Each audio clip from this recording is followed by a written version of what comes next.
Hello students and welcome to talking text books Kota live. यार बहुत सारे चैप्टर्स हम लोग अभी कर चुके हैं, बहुत सारे चैप्टर्स अभी जो है हम लोगों ने कंप्लीट कर लिए हैं। होमवर्क आप लोग अभी तक मुझे सबमिट नहीं कर रहे हो। I don't know why you guys are doing that, but ठीक है यार, that is your total call कि तुम लोग को क्या करना है अपनी लाइफ में, क्या नहीं करना है अपनी लाइफ में।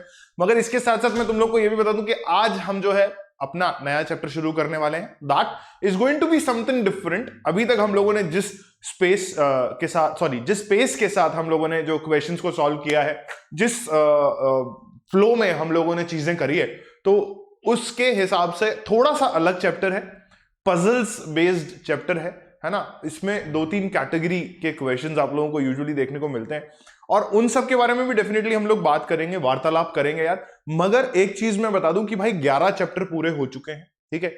कुछ दिनों में मेरा भी कोर्स खत्म होने वाला है, ठीक है, as you all already know that. But मेरा पॉइंट ये है कि यार तुम लोग होमवर्क कंप्लीट करके नहीं दे रहे हो। Please do your homework regularly. ये जो होमवर्क वाली बात है, please note this with a star mark कि ये उन लोगों के लिए है जिनके पास हमारे ऑफिशियल मॉड्यूल्स अवेलेबल है, ठीक है। ये उन लोगों के लिए नहीं है जो सिर्फ और सिर्फ लेक्चर्स देखते हैं एंड टेस्ट सीरीज के लिए अप्लाई जिन्होंने कर रखा है, उन लोगों के लिए बात नहीं है। ये सिर्फ उन लोगों के लिए बात है जो कि कंटेन करते हैं हमारा module, the official module of talking text books. यार प्लीज होमवर्क रेगुलरली करते रहो and please try to submit that homework to me on time. जैसे आप लोगों ने से कई बार कहा गया कि भाई आप लोगों ने कहा यार सर आप जो है गूगल क्लासरूम पे जब तक आप होमवर्क नहीं डालते हो तब तक हम उसको रिवर्ट करने की हमारी इच्छा नहीं होती है ना। तो मैंने लास्ट लेक्चर का यानी कि 11th चैप्टर का जो है मैंने होमवर्क पिन किया था सब लोगों को। कुछ के भी जवाब नहीं मुझे मिले हैं, तो I am waiting for your homework to be submitted. यार प्लीज सबमिट करो and it is a request, a very humble request to all the parents कि प्लीज आस्क योर किड और your ward to please submit the homework on time, ठीक है। क्योंकि क्या है, उससे मेरा भी एंथू बना रहता है कि यार बच्चे होमवर्क कर रहे हैं तो ऑब्वियसली मुझे उनको क्वेश्चंस और अच्छे अच्छे से कराने, अदरवाइज मेरा में एंथू डाउन हो जाता है तो फिर आप लोगों को जो है पूरा परफेक्ट इनपुट नहीं मिल पाएगा। इट ऑब्वियसली हैपेंस ना। तो वो चीज को डेफिनेटली हम लोग आगे बात करेंगे यार कि होमवर्क में कहां प्रॉब्लम आ रही है। तो मुझे प्लीज कमेंट बॉक्स में कमेंट करो, मेरे पर्सनल नंबर पे मुझे कांटेक्ट करो या टेलीग्राम आईडी पे मुझे कांटेक्ट करो, मुझसे पूछ लो यार अगर कोई प्रॉब्लम आ रही है होमवर्क करने में। तो टिल देन जो बच्चे आज हमारे साथ पहली बार जुड़े हैं उनको मैं बता दूं कि भाई talking text books Kota live एक ऐसा प्लेटफॉर्म है जो आप लोगों के लिए लेकर के आया है कोटा लेवल का education, Kota curriculum based education level, जो कि आपके घर तक अब होने वाला है। क्योंकि अभी आप लोगों के लिए कोई चीज हमारे पास जो अवेलेबल है वो ये है कि हम आपको बेहतर एजुकेशन बहुत तरीके से प्रोवाइड करना चाहते हैं and this is the beautiful team and amazing team जो कि आपको सारा एजुकेशन आपके घर तक पहुंचा रही है, आपके लिए लेकर के आ रही है आपके घर तक। एंड अभी तक बहुत मेहनत कर रहे हैं हम लोग यार।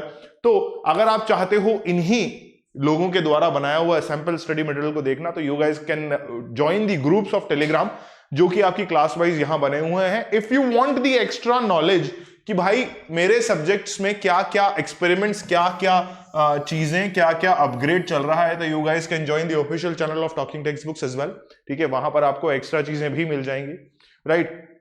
देन मूविंग ऑन फर्दर, अगर आप लोगों को सैंपल स्टडी मटेरियल पसंद आता है और आप चाहते हो कि यार ये मटेरियल मेरे पास डेफिनेटली होना चाहिए, तो you guys need to visit the official website of talking text books, that is talkingtextbooks.in, www आगे लगा लेना, that is world wide web.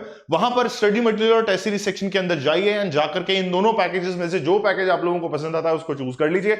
अगर आप चाहते हो कि यार सैंपल स्टडी मटेरियल नहीं चाहिए, सिर्फ मुझे मेरी परफॉर्मेंस को एनहांस करना है या परफॉर्मेंस को चेक करना है कि वो कैसी चल रही है, तो you can also opt for the test series वाला package, that is a very cheap package. And if you want the perfect study material to crack any kind of a competitive level examination, तो you guys need to opt for 9000 वाला package, क्योंकि इसके अंदर comprehensive study material, homework submission facility, quizzes, test papers और उसी के साथ साथ आपका जो है वीडियो लेक्चर्स जो कि सब लोगों के लिए अवेलेबल है। ये सारी चीजें हम लोगों ने अवेलेबल करवा रखी हैं। All what you need to do is price detail section के अंदर एंटर कीजिए एंड एंटर करते ही फटाफट से बाय पैकेज पे ऑप्शन जा करके credit card, debit card, net banking से अपना पेमेंट फाइनलाइज कीजिए और अपने पैकेज को अपने पास बुला लीजिए। And if you want a perfect discount of 30%, you guys need to apply the code AK Live, ठीक है। इस AK Live कोड को अप्लाई करते you will be getting 30% instant discount and that will reduce your price amount to 6300 and 2450, ठीक है। तो ऐसा सब आप लोगों को डेफिनेटली करना होगा, उसी के बाद आपको ये डिस्काउंट मिलेगा। And if you have any kind of a problem you guys can contact on the numbers 9549041111। अगर आप मुझसे डायरेक्टली बात करना चाहते हो वाया टेलीग्राम और ऑन कॉल, तो आगे वाली स्लाइड्स पे मेरे नंबर्स जो है फ्लैश होते रहेंगे। Till then please do the cardinal promise which says I promise to listen to the complete lecture and make proper notes of it, ठीक है। और उसी के साथ साथ कमेंट बॉक्स में अपनी कॉपीज में टॉप पर, एंड पर, जहां भी आप ये चैप्टर शुरू कर रहे हो, उसके साथ में अपना जो ये आई प्रॉमिस मैं लिखता हूं, इसको लिख लीजिए ताकि आप खुद से भी प्रॉमिस कर सकें। And then moving on further, हमारे चैप्टर का नाम है अनलॉक द मिस्ट्री, यानी कि बेसिकली हमें पजल्स को सॉल्व करना है। चैप्टर नंबर 12 है, L1 है, इंट्रोडक्शन वाला पार्ट है। मेरा नाम आप लोगों को ऑलरेडी पता होगा, इसीलिए व्हाइट से लिखा हुआ है। Let's move on to the lecture slide. आज के लेक्चर में हम लोग क्या देखने वाले हैं, बेसिकली इंट्रोडक्शन लेक्चर है, तो मैं बेसिक आइडिया आप लोगों को दूंगा कि पजल्स एक्चुअल में होते क्या है, ठीक है। और ये लेक्चर हम क्यों पढ़ रहे हैं भाई, ताकि हमें बेसिक आइडिया लग जाए कि हमें पजल्स को किस तरीके से सॉल्व करना चाहिए, ठीक है। अभी तक हम लोगों ने पजल्स बहुत सारे सॉल्व किए होंगे। कुछ जो ब्रेक पॉइंट एक आता है, मतलब break point is not the actual name, एक इमेज होती है, उसके ब्रेक्स में उसको डिवाइडेड करते हैं, या ब्रिक्स को आपको जमाना होता है which actually makes you help in solving out that puzzle. एक इमेज होती है, उस इमेज के थ्रू आपको उनको ब्रिक्स को जमाना होता है, और ब्रिक्स जमती हैं तब आकर के एक पर्टिकुलर परफेक्ट इमेज आप लोगों के सामने बनती है। That is also a puzzle. एक जो हम लोग नॉर्मल लाइफ में खेलते हैं, फाइंड द गोल्ड, ऐसा करके एक पजल होता है, ठीक है। उसमें आप चीजें कहीं कहीं छुपा देते हो और फिर दोस्तों को बोलते हो कि यार उस चीज को हमें ढूंढना है, ये क्लूज हैं आपके पास, ये हिंट्स हैं उस चीज को ढूंढने के लिए, ठीक है।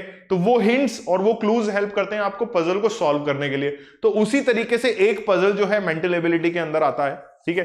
And that puzzle is this, जो कि अनलॉक द मिस्ट्री के नाम से आप लोगों के सामने आया है। अनलॉक द मिस्ट्री के अंदर आप लोगों को दो टाइप के पजल्स देखने को मिलते हैं। पहला होता है क्लासिफिकेशन बेस्ड पजल, ठीक है। दूसरा आपका होता है रिलेशनशिप बेस्ड पजल।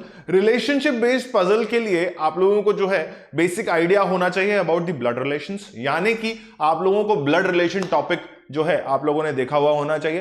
तो जिसने भी मेरा ब्लड रिलेशन वाला लेक्चर जो है वो नहीं देखा है, तो please do me a favour, please जाकर के ब्लड सैंपल जो हमारा 10th लेक्चर टॉपिक था, 10th चैप्टर था, उसको प्लीज देख लीजिए, है ना। तो आप लोगों को ब्लड रिलेशंस का आइडिया लग जाने वाला है, ठीक है। मीनवाइल अगर आप चाहते हो क्लासिफिकेशन पजल को सॉल्व करना, तो आप लोगों को आइडिया होना चाहिए अबाउट दी थिंग्स और the equipments or the items which ever are used or are given in the question, ठीक है। ऐसा आप लोगों को बेसिक आइडिया होना चाहिए। अभी इतनी जानकारी के बाद मैं आप चैप्टर फाइनली शुरू कर रहा हूं। पहला टॉपिक हमारा है पजल टेस्ट। तो बेसिकली पजल टेस्ट के बारे में मैंने आप लोगों को अभी बताया कि भाई दो टाइप के पजल टेस्ट होते हैं, classification based puzzle and the blood relation one, ठीक है। ब्लड पजल या रिलेशनशिप पजल जिसको हम बोलते हैं, ठीक है। उसमें आपको क्या क्या चीजें याद होनी चाहिए, क्या क्या चीजें पता होनी चाहिए, उसके बारे में हम लोग अभी डिस्कशन करने वाले हैं। फर्स्ट एंड फॉरमोस्ट, अगर एक पजल आप लोगों के सामने दिया हुआ है तो उसमें आप लोगों को क्या क्या चीजें देखनी है। Certain things which are given to you are items होते हैं, देन पर्सन्स होते हैं और थिंग्स होती हैं। एक पजल के अंदर अगर एक क्वेश्चन है तो उसके अंदर आपको ये तीन चीजें, ये की पॉइंटर्स आपको यहां दिए हुए होंगे। किसी आइटम के बारे में पजल होगा, या किसी पर्सन या प्लेस के बारे में या थिंग के बारे में एक पजल होगा, ठीक है। तो ये आपको पहले तो ढूंढ के निकालना है कि भाई वो क्या चाहता है आपसे, तो प्लीज इसको लिख लीजिए, ठीक है। A puzzle has certain kind of things which are, ठीक है, आइटम्स, पर्सन्स और थिंग्स के बारे में पजल होते हैं, ठीक है। ऐसा लिख लो यार फटाफट से। Then will move on further और आगे बात करेंगे कि क्या क्या चीजें डेफिनेटली हमको देखने को मिल सकती हैं।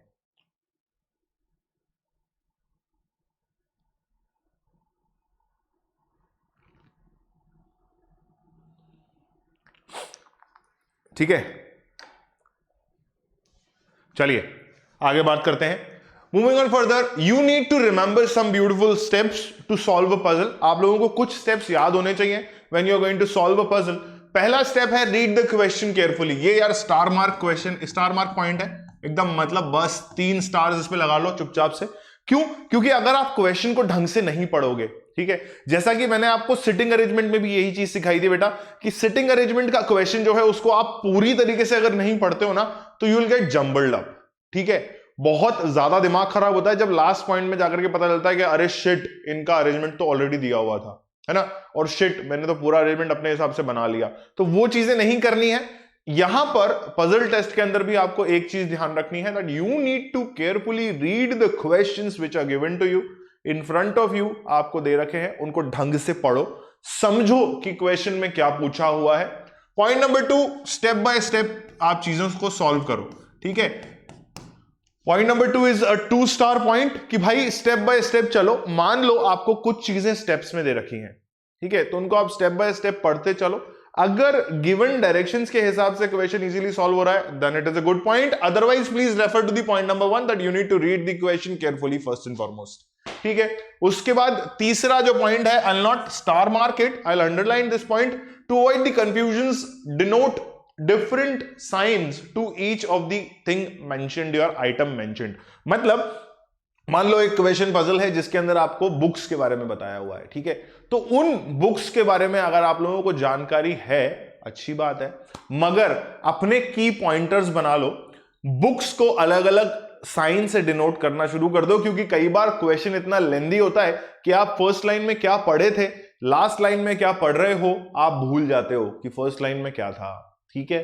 तो पॉइंट यह है कि अपने पॉइंट्स बनाते हुए चलो और अपने तरफ से अपने साइन डेजिग्नेट करते हुए चलो to that particular thing which you have read in the line number 1। यानी कि अगर लाइन 1 में कुछ इंपॉर्टेंट चीज दे रखी है तो उसको मार्क कर लो, बना लो अलग से पॉइंट, जैसा कि मैं कई बार सेटिंग अरेंजमेंट में करता था। यहां पर साइड में एक अरेंजमेंट रफली बना लेता था और उसके बाद उसको सर्कुलर अरेंजमेंट है या फिर एक लीनियर अरेंजमेंट में बिठाया करता था लोगों को, है ना।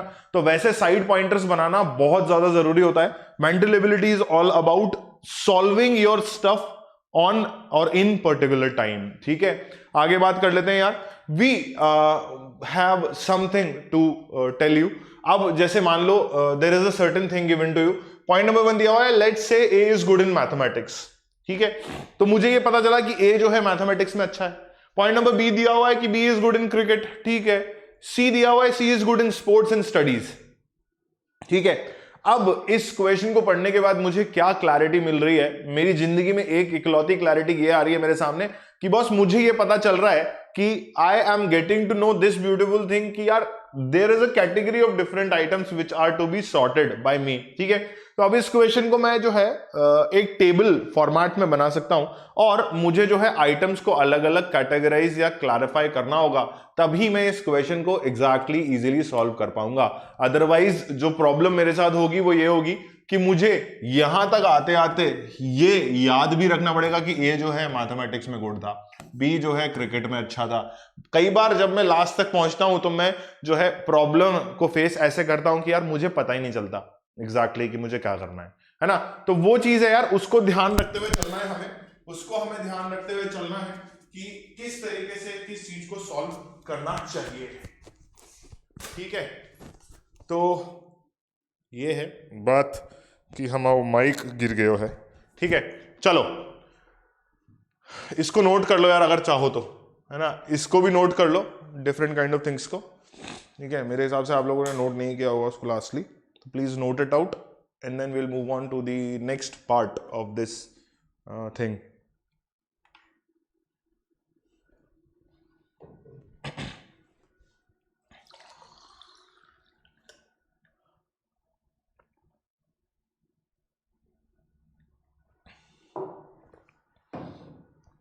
चलिए let's move on to the next part. इसको भी नोट कर लीजिए प्लीज। ये क्या है, ये सॉर्ट ऑफ एग्जांपल है कि इस तरीके के क्वेश्चंस आप लोगों के सामने आते हैं। तो what you can do is, ओ रुको रुको भाई, ये लो।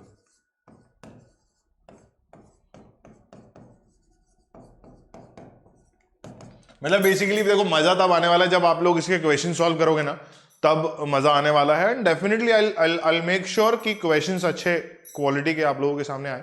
Till then please note it out and I hope you have noted it out. तो हम आगे बढ़ते हैं।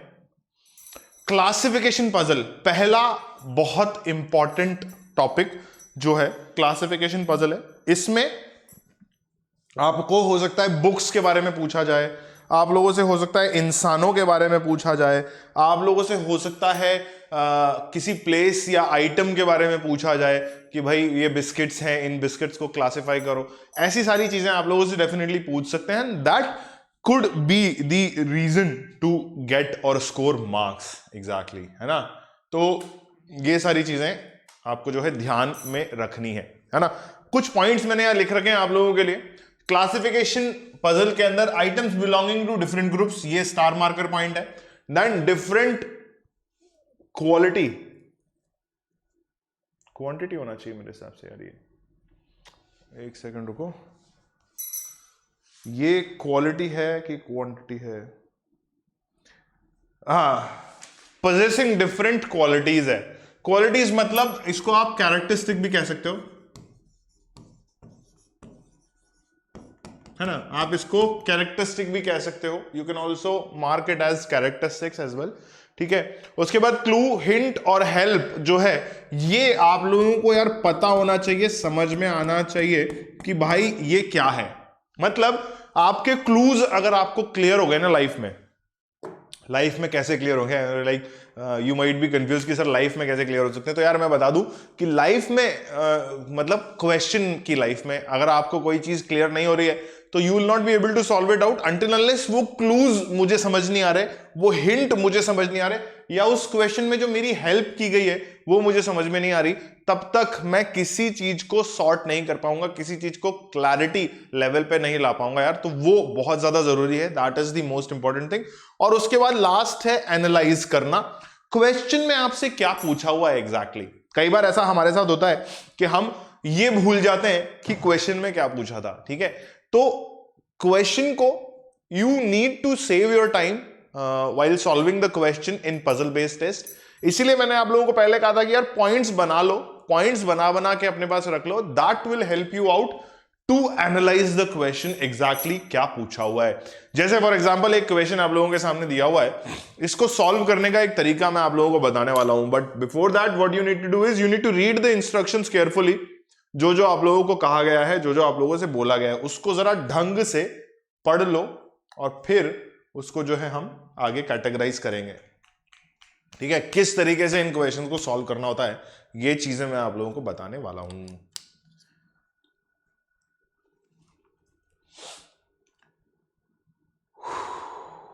चलें देखें एक बार आगे चल के। चलो, क्वेश्चन कहता है मेरा कि A and B are good in bio and chemistry, ठीक है, मुझे कोई दिक्कत नहीं है। A and C are good in bio and physics, C, D and E are good in physics and history, ठीक है sir. C and E are good in physics and mathematics, ठीक है sir. D and B are good in chemistry and history, है ना। ऐसी सारी चीजें, ऐसे सारे पॉइंट्स आपको दिए हुए हैं। अभी मुझे आप सिंपल सी चीज बताओ कि एक तरीका तो है कि मैं A लिख लूं, ये क्या आता है, B लिख लूं, ये क्या होता है, C लिख लूं, ये क्या होता है, D लिख लूं और ये किस किस में गुड है ये कर दूं, ठीक है। दूसरा तरीका मेरे पास है कि बायो लिख लूं और इसमें कौन कौन गुड है ये कर दूं, फिजिक्स लिख लूं फिर इसमें कौन कौन गुड है ये लिख दूं, केमिस्ट्री लिख दूं इसमें कौन कौन गुड है ये लिख दूं। बट इवेंचुअली इससे होगा क्या, इससे मेरा क्वेश्चन जो है वो सॉल्व मुझसे नहीं हो पाएगा, ठीक है। तो मैं क्या करता हूं, मैं एक टेबल बना लेता हूं, ठीक है। ये एक रफ फॉर्मेट बनाने से बेटर मैं एक टेबल बना लेता हूं और उस टेबल के अंदर जो है मैं सारी चीजें अपनी जो है मेंशन कर लेता हूं, है ना। मुझे जिस तरीके से पजल क्वेश्चंस को सॉल्व करना चाहिए वो यही है कि आई हैव टू और need to make a table जो कि मेरे लिए मददगार साबित होगा, ठीक है। So what I am going to do is I am going to make a table. Person, अब पर्सन में आप जैसे मान लो लेट्स से पर्सन है, ठीक है। उसके बाद आप क्या करो कि जो सब्जेक्ट आपको दे रखे हैं ना, क्या दे रखे हैं, जो सब्जेक्ट आपको दे रखे हैं आप उनको पिन पॉइंट कर लो। आप स्टार्ट करो बायो से, ठीक है, फिर आप आ जाओ केमिस्ट्री पे, ठीक है, फिर आप इसको छोटा छोटा कर लेते हैं यार, सो सॉरी, बायो मैंने बहुत ज्यादा हेक्टिक लिख दिया। लेट्स डू वन थिंग, ये हम बायो लिख लेते हैं, फिर हम केमिस्ट्री लिख लेते हैं, फिर हम फिजिक्स लिख लेते हैं, फिर हम हिस्टोरी लिख लेते हैं, फिर हम मैथमेटिक्स लिख लेते हैं, ठीक है, और कुछ और है क्या, केमिस्ट्री हिस्ट्री, ठीक है। हो गया भाई, ये 5 सब्जेक्ट मेरे सामने मुझे दिए हुए थे, मैंने ये लिख लिए। अभी मुझे जो जो पर्संस दिए हुए हैं A B C D E, ठीक है, A B C D E, ये 5 लोग मेरे सामने दिए हुए थे। कौन कौन? A B हो गया, C हो गया, D E हो गया, बस ठीक है। अब अगला स्टेप क्या है कि जो जो मुझे स्टेटमेंट दिया हुआ है उस स्टेटमेंट को मैं यहां कॉपी कर लूं। A and B are good in bio and chemistry, bio chemistry, ठीक है। A and C are good in bio and physics, bio में तो आप ऑलरेडी A को मार्क कर चुके हो, तो फिजिक्स में कर लो, ठीक है। C is good in bio and physics, C is good in bio and physics, तो बायो में किया और फिजिक्स में किया, ठीक है। C, D and E are good in physics and history, physics में C ऑलरेडी है और अभी C को आपको हिस्ट्री में भी मार्क करना है, तो हिस्ट्री में आपने मार्किंग कर ली। अब आपका क्या हुआ? D and E are good in physics and history, तो D is good in physics and history, same is the case with E is good in physics and history, ठीक है, ये मार्क कर लिया हमने। आगे बात करते हैं, C and E are good in physics and mathematics, C is good in physics already but she is also good और he is also good in mathematics, ठीक है। उसके बाद E is good in physics and mathematics, तो E physics में already good था और mathematics में भी गुड है, ठीक है। अब आता है D and B are good in chemistry and history, D is good in chemistry and history, ठीक है। तो उस हिसाब से मेरा D ऑलरेडी मार्क है हिस्ट्री में, D ऑलरेडी मार्क है हिस्ट्री में, ठीक है। केमिस्ट्री में भी अच्छा है वो, और B is also good in chemistry, ये ऑलरेडी मार्क्ड है, ठीक है। तो ये सारे पॉइंटर्स हैं यार, बाकी चीजों में आप चाहो तो क्रॉस लगा सकते हो, ठीक है। तो इस हिसाब से हमें चलना होगा, है ना। तो ये एक बेसिक लेआउट है, अभी थोड़ा सा मिक्सअप हो गया है, but do not like carry it over, ठीक है ना। तो ये चीज थोड़ा सा ध्यान रख लो, D is good in history and chemistry. यार एक सेकंड रुको, एक पॉइंटर मिस कर गया शायद मैं, हाँ ये वाला पॉइंटर मैंने मिस कर दिया, ठीक है। तो ये चीजें ध्यान रखो कि एक टेब्यूलर फॉर्मेट हमें बनाना होगा, we need to make a tabular format.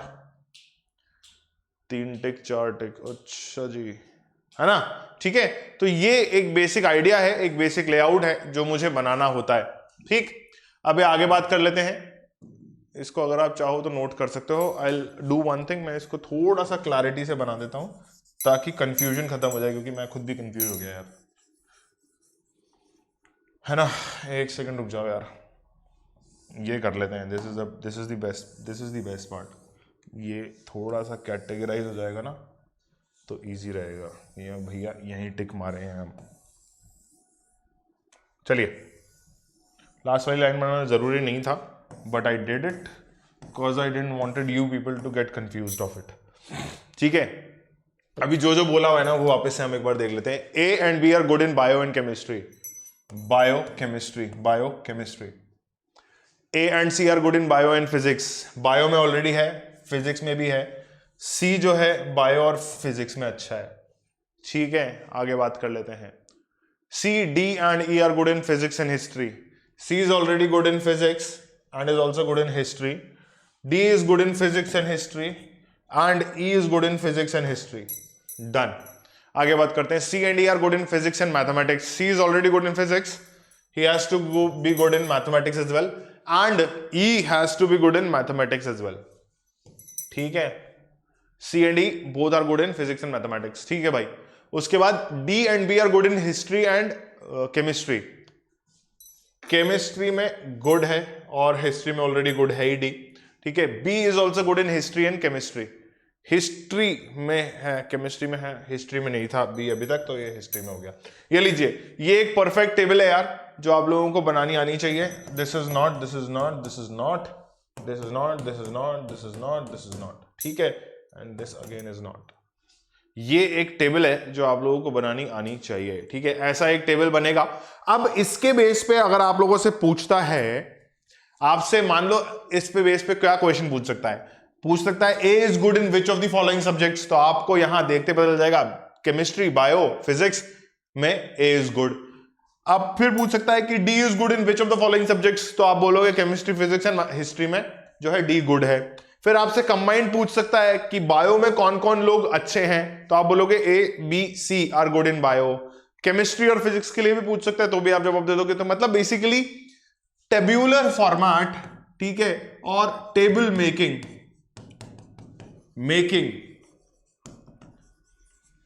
Is a good part, ठीक है, बहुत बढ़िया पार्ट है। Table making is a good part, ठीक है। तो which is exactly needed to solve these kind of questions. चले आगे बढ़ते हैं। आगे जैसे हम बढ़ते हैं तो आप लोगों के पास अगला टाइप आता है फैमिली बेस्ड पजल, ठीक है। इसको एक बार ध्यान से देख लो यार कि फैमिली बेस्ड पजल एक्चुअली क्या होना चाहिए।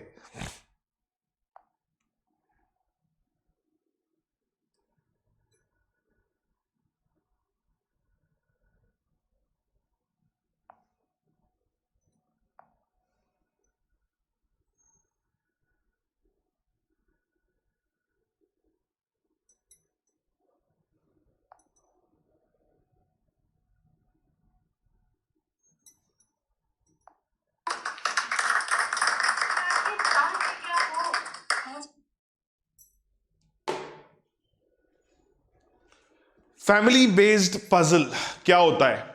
When you talk about a family based puzzle, तो मुझे ये आइडिया बेसिकली होना चाहिए कि रिलेशन आइडिया हमारे पास हो, ब्लड रिलेशंस का मुझे पता होना चाहिए, and then moving on further मुझे ये पता होना चाहिए कि डायरेक्ट और इनडायरेक्ट रिलेशंस क्या होते हैं, ठीक है। इनको भी नोट कर लो यार, please note this, please note this, ठीक है। रिलेशनशिप का आइडिया मुझे ऐसे होना चाहिए कि रिलेशन एग्जैक्टली होता क्या है, मतलब मेरा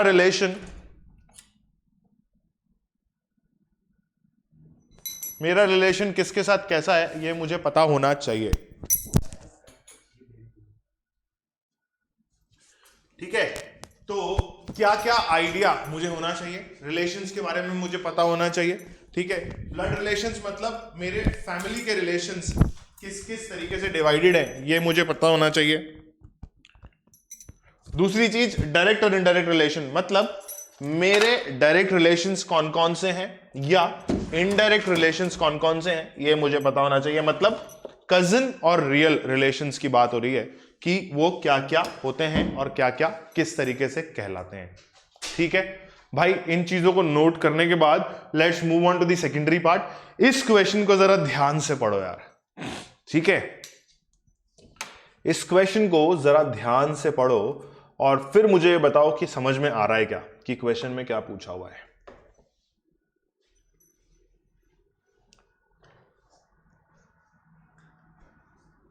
क्वेश्चन कहता है कि Ratan, Anil, Pinku, Gaurav are brothers of Rakhi, Sangeeta, Pooja and Saroj. इतना अगर मैं इस क्वेश्चन को पढ़ लेता हूं, तो मुझे ऐसा लगता है कि ये चार लोग इन चार लोग के भाई हैं, है ना। ऑब्वियसली अगर मैं क्वेश्चन को आधा पढ़ूंगा तो मुझे यही पता चलेगा कि ये चार लोग इन चार लोग के भाई हैं।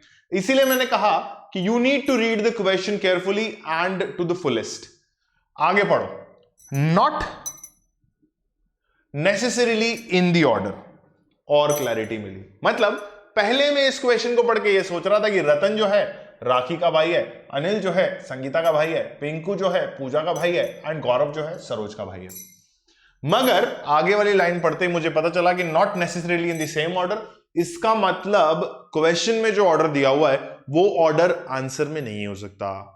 जरूरी नहीं है कि हो भी सकता है और नहीं भी हो सकता, ठीक है। तो ये ध्यान रखना है कि not necessarily in the same order बहुत की पॉइंट वाला की स्टेटमेंट है, ये पॉइंट नहीं है, स्टेटमेंट है। Each boy has one sister and the name of brothers and sisters do not begin with the same letter। पहली चीज जो इन्होंने बोली वो ये बोली कि ऑर्डर सेम नहीं है। दूसरी चीज इन्होंने बोली कि हर लड़के की एक सिस्टर है, यानी कि ऐसा कहीं भी कोई भी केस नहीं है जब ये आप मान सको कि एक लड़की किन्हीं दो भाइयों की बहन है, मतलब it is a perfect ratio of 1 boy to 1 girl. ठीक है, 1 बॉय टू 1 गर्ल, ऐसा हमें याद रखना होगा। ये हमें चीज पता होनी चाहिए, याद होनी चाहिए, और इस क्वेश्चन में इसीलिए क्लियरली कहा गया है। दूसरा पॉइंट इन्होंने क्या कहा, इन्होंने कहा कि ब्रदर और सिस्टर का नेम जो है not begins with same letter. इस स्टेटमेंट से मुझे क्या पता चला कि भाई रतन राखी का भाई नहीं है। ठीक है, उसी तरीके से मुझे यह भी पता चला कि पिंकू पूजा का भाई नहीं है। किस स्टेटमेंट से पता चला? ये थर्ड वाली स्टेटमेंट से, जहां इन्होंने कहा था कि भाई बहन का जो नाम है वो सेम लेटर से शुरू नहीं हो रहा है। ठीक है, तो ये क्लैरिटी मुझे कहां से मिली कि भाई पिंकू पूजा का ब्रदर नहीं है और रतन जो है राखी का ब्रदर नहीं है। ये क्लैरिटी मुझे कहां से मिली? थर्ड पॉइंट से मिली। तो जैसे जैसे मैंने क्वेश्चन को पढ़ा वैसे वैसे मुझे एक परफेक्ट क्लैरिटी मिली कि मुझे इस क्वेश्चन के अंदर क्या करना है। ठीक है, फिर मैंने आगे इस क्वेश्चन को पढ़ा तो आगे मुझे और चीजों की क्लैरिटी मिली, जो ये थी कि Pinku and Gaurav are not Saroj और संगीताज ब्रदर। ठीक है, पिंकू और गौरव जो है वो सरोज और संगीता के ब्रदर नहीं है। और एक और क्लैरिटी जो मुझे मिली वो ये मिली कि सरोज इज नॉट रतन्स सिस्टर। तो मतलब भाई बहुत सारी चीजें इन्होंने मुझे बता दी। फिर इन्होंने मुझसे ये पूछा कि भाई पूजा का ब्रदर कौन है। देखो, पिंकू जो है और गौरव जो है वो संगीता और सरोज के ब्रदर नहीं है। ठीक है, तो इसका मतलब या तो गौरव की सिस्टर जो है पूजा है या राखी है। ठीक है, फिर इन्होंने एक और क्लैरिटी दी कि भाई सेम लेटर्स के नाम नहीं हो सकते। ठीक है, जो कि थर्ड पॉइंट था हमारा, brother and sister do not begin, the name of brothers and sister do not begin with the same letter. तो इसका मतलब पिंकू की जो सिस्टर है वो राखी है और गौरव की जो सिस्टर है वो कौन है? पूजा है। ठीक है, तो क्या हुआ, गौरव की सिस्टर जो है, देखो इस स्टेटमेंट से मुझे क्या पता चला, Pinku and Gaurav are not Saroj और संगीताज ब्रदर। तो पिंकू की सिस्टर पूजा भी नहीं हो सकती क्योंकि उसने थर्ड पॉइंट में कहा था कि भाई सेम लेटर नहीं होना चाहिए। तो दैट मींस पॉसिबली पिंकू की जो सिस्टर है दैट इज संगीता, सरोज, और कौन बचा? राखी। तो पिंकू की सिस्टर है राखी फॉर नाउ, एंड गौरव की सिस्टर सरोज नहीं है और संगीता नहीं है और राखी भी नहीं हो सकती क्योंकि राखी पिंकू की सिस्टर है। तो कौन बचा? गौरव की सिस्टर अकेली बची, कौन? पूजा। ठीक है, तो आप यहां लिखोगे पूजा। ठीक है, ये क्लैरिटी मिल गई आपको। तो अभी सरोज और संगीता जो है उसमें इसने कहा कि सरोज इज नॉट रतन्स सिस्टर। तो सरोज अगर रतन की सिस्टर नहीं है, पिंकू और गौरव की सिस्टर नहीं है, तो डेफिनेटली अनिल की सिस्टर है सरोज। और लास्ट जो लड़की बची वो हमारे पास बची कौन? संगीता दीदी। तो संगीता और लास्ट जो लड़का हमारे पास बचा वो बचा कौन? रतन। तो संगीता जो है वो रतन की सिस्टर है। ठीक है, ऐसा हमारे पास पेयरिंग बन गई। ठीक है, अब हमसे जो क्वेश्चन पूछा है वो पूछा है कि पूजा's ब्रदर इज, तो आपको यही पता चल गया था कि पूजा's ब्रदर इज गौरव, है ना? गौरव है। ठीक है, तो यार ये कुछ क्वेश्चंस हैं, ये कुछ क्लैरिटी है जो आप लोगों को होनी चाहिए, है ना? पिंकू की राखी। ठीक है, और अगर इस पे और सर्टेन क्वेश्चंस आपसे पूछे जाते हैं तो आप डेफिनेटली इनके आंसर्स देने के लिए रेडी रहना, क्योंकि अभी हम लोग एक और चीज देखेंगे। ठीक है, ये पॉइंटर्स जो थे ये आप लोगों ने डेफिनेटली नोट किए होंगे, बट ये तो थे आप लोगों को साइड में लिखने वाले पॉइंट्स, है ना? अभी अगर इस पे देखो, जैसे एक ही क्वेश्चन पूछा हुआ है और अगर कुछ बहुत सारे क्वेश्चन पूछ लेता तो मेरे पास टेबल होनी चाहिए। ठीक है, ये तो मैंने क्या है कि आपको ऐसा करके दिखा दिया क्योंकि ऑब्वियसली मैंने ये क्वेश्चन डाला तो मुझे इसका आंसर तो आता ही होगा, है ना? बाकी का आता हो नहीं आता हो वो कोई दिक्कत नहीं है, बट मुझे जो क्वेश्चन आप लोगों को कराने होते हैं वो तो मेरे को आते हैं, है ना। तो पिंकू की सिस्टर कौन है? राखी, ठीक है। गौरव की सिस्टर कौन है? कौन है भाई? पूजा, ठीक है। उसके बाद कौन बचा? अनिल और सरोज, अनिल और रतन। अनिल की सिस्टर कौन है? अनिल की सिस्टर है सरोज, सरोज। और यहां पर रतन की सिस्टर कौन है? रतन की सिस्टर है संगीता, संगीता, ठीक है। तो यार ये एक जो टेबल है ना, ये टेबल मेरे सामने परफेक्टली बनी हुई होनी चाहिए, जिसकी मदद से मैं बाकी सारे क्वेश्चंस के जो आंसर्स हैं वो दे सकता हूं। सॉरी, है ना। इसकी मदद से मैं बाकी सारे क्वेश्चंस के आंसर बहुत इजीली दे सकता हूं। तो this table is the main table जो कि मेरे सामने बनी हुई होनी चाहिए, और मुझे इससे बहुत सारी क्लैरिटी मिल गई, ठीक है। अब मुझसे आप कैसा भी क्वेश्चन पूछ लो तो मैं फटाक से बता दूंगा। आज मुझे which of the following are the brothers and sisters, तो आप बोलोगे कि सही पिंकू जो है राखी का ब्रदर है, गौरव जो है पूजा का ब्रदर है, अनिल जो है सरोज का ब्रदर है, रतन जो है संगीता का ब्रदर है, ठीक है। स्पेसिफिकली पूजा के बारे में पूछा था तो हमने गौरव के बारे में बता दिया कि पूजा का ब्रदर जो है गौरव है। पिंकू के बारे में पूछता तो हम बोलते थे राखी है, फिर अनिल के बारे में पूछता सरोज है। मतलब हम सारे क्वेश्चंस का आंसर दे सकते हैं अगर हमारे पास ऐसा टेबल बना हुआ हो, ठीक है। प्लीज नोट दिस, कृपया इसको अपनी अपनी कॉपीज में लिख लीजिए, ठीक है भाई।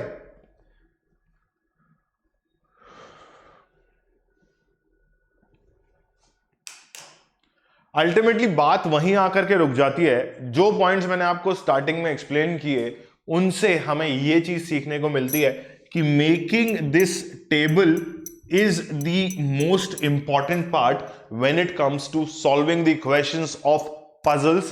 हमें जो जो जानकारी दे रखी है उसको एक तरफ लिखो, हमें जो मेन टेबल या टेब्यूलर फॉर्मेट बनाना है उसको बिल्कुल सेंटर में बना लो, ताकि क्या होगा कि अब आपसे कितने भी क्वेश्चन पूछ लो यार, सारे क्वेश्चंस के आंसर उस टेबल के अंदर भरे हुए हैं, ठीक है। आपको बस उनको आंसर्स को निकालना है, बाहर चेक करना है, चेक करके टिक मारना है ऑप्शन पे और आगे बढ़ जाना है ना। तो प्लीज याद रखो कि आपसे क्या पूछा जा रहा है, उसके लिए आपको टेबल बनाना बहुत जरूरी है, ठीक है भाई।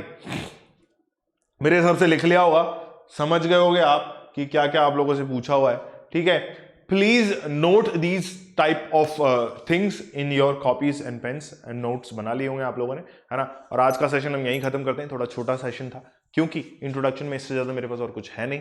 अगला लेक्चर जब हम आप लोगों के लिए लेकर के आएंगे तो we will be going through all the questions related to the puzzle test, जहां पर दो टाइप के टेस्ट हम लोग करेंगे। पहला क्लासिफिकेशन पजल और दूसरा रिलेशनशिप पजल, जो मैंने आप लोगों को बताया, ठीक है। डेफिनेटली हम लोग बहुत अच्छे अच्छे क्वेश्चंस करने वाले हैं, ठीक है। सेक्शन नंबर 2 यानी कि लेक्चर नंबर 2 जो होने वाला है वो होने वाला है क्वेश्चंस के ऊपर। Lecture number 3 olympiad level questions के ऊपर, ठीक है। अच्छे अच्छे क्वेश्चंस आप लोगों के सामने आएंगे। अगर आज का ये वीडियो अच्छा लगा हो तो please like the video and share the video as much as you can with your friends, family and relatives. And if you haven't subscribed to the channel yet, please do subscribe to talking text books Kota live. Icon आप लोगों को यहाँ दिख रहा है यार, दिख रहा है, ठीक है। And do not forget to press the bell icon so that you may remain notified for the upcoming videos. अगर वेबसाइट पे जाना है, मेरा कोड यूज करना ना भूलें on the website or on the package whichever you want to buy। the website is www.talkingtextbooks.in, ठीक है। आज का सेशन अगर आप लोगों ने फॉरवर्ड कर दिया है तो यार अगले लेक्चर के लिए तैयार रहो। क्वेश्चंस वाला सेशन होने वाला है, बहुत मजा आएगा क्वेश्चंस को सॉल्व करने में। Till then be with me, stay tuned with talking text books Kota live. आज भी एक मेंटी क्विज होने वाला था, मेरे हिसाब से बहुत बढ़िया तरीके से आप लोगों ने उस मेंटी क्विज को हैंडल किया होगा। And good luck to you for the future, and keep joining the family of 7,000 plus subscribers. Keep cracking all your goals whichever you want to by using my code AKLive. Thank you.